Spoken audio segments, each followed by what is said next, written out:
these coronavirus bans are now crumbling. Now, we were told just a month ago that these incredible restrictions on our freedom had to last 6 months at least. Those who think this can all be done in a couple of weeks with the lockdown, as they call it, that's just not true. And I'm the only, it would seem, leader in the world at the moment which is talking about a much longer time frame. I'm trying to get Australians to understand that there's no quick fix on this. Now, the 6-month period was based on some early modelling that was done which showed how we move through a peak and go through to the other side and it returns to lower levels.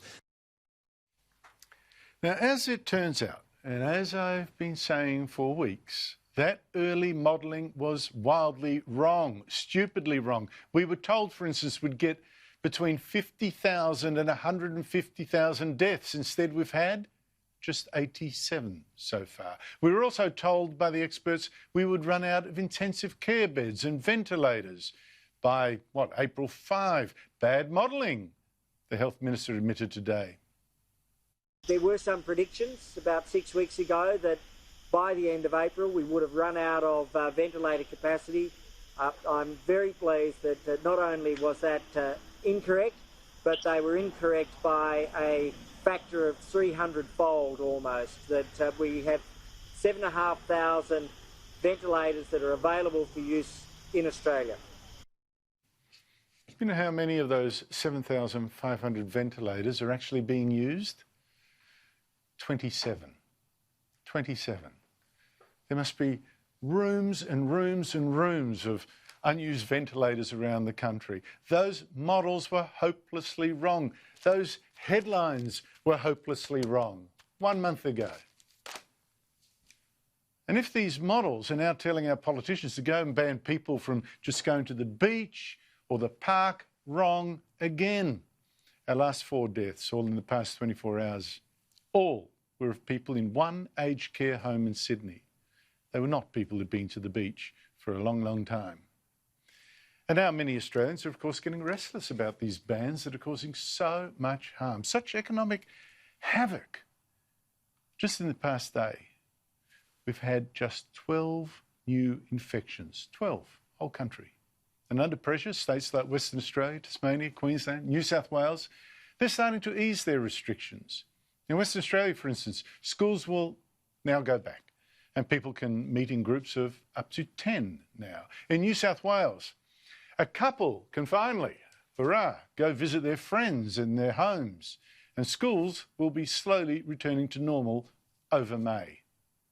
With the advent of school, increased retail activity and now people being able to visit each other in their homes to reduce social isolation and improve mental health are 3 key areas which we expect to see increased activity during May. Please take May as a sign of us doing well, as a sign of New South Wales moving towards easing restrictions.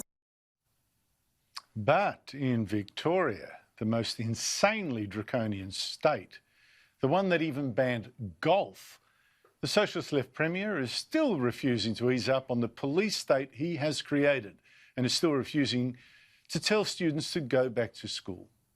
And if it gets away from you, you can find yourself in a position that many other countries have found themselves in, where they change their settings, they let off some of their rules, and now they're in even harder lockdown than they were to start with because the virus has got away from them. Wait, more garbage modelling there.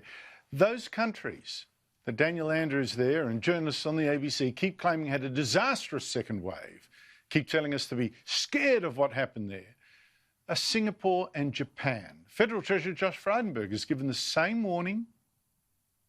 But what we've seen in both Singapore and in Japan is a second wave of coronavirus cases after they thought they were having great success against the virus. So we've got to be very careful to move ahead, not to move ahead of the medical advice.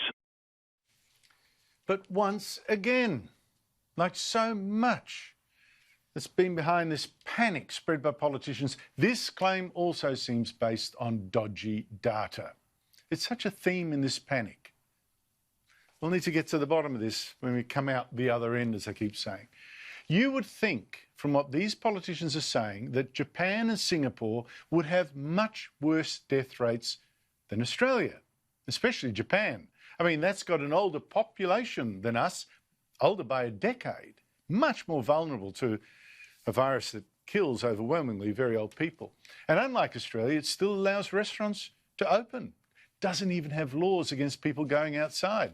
Yet, look, it's Australia that still has the worst death rate, worse than both Japan and Singapore, despite all this talk about their second wave of infections. And Taiwan, of course, has the lowest of all, a death rate 1/10 of ours, even though it has no stay-home laws, no bans on restaurants, no bans on shops or factories or anything.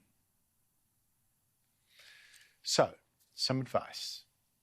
We should perhaps congratulate ourselves a little less and look around and learn a little more from other countries in our region.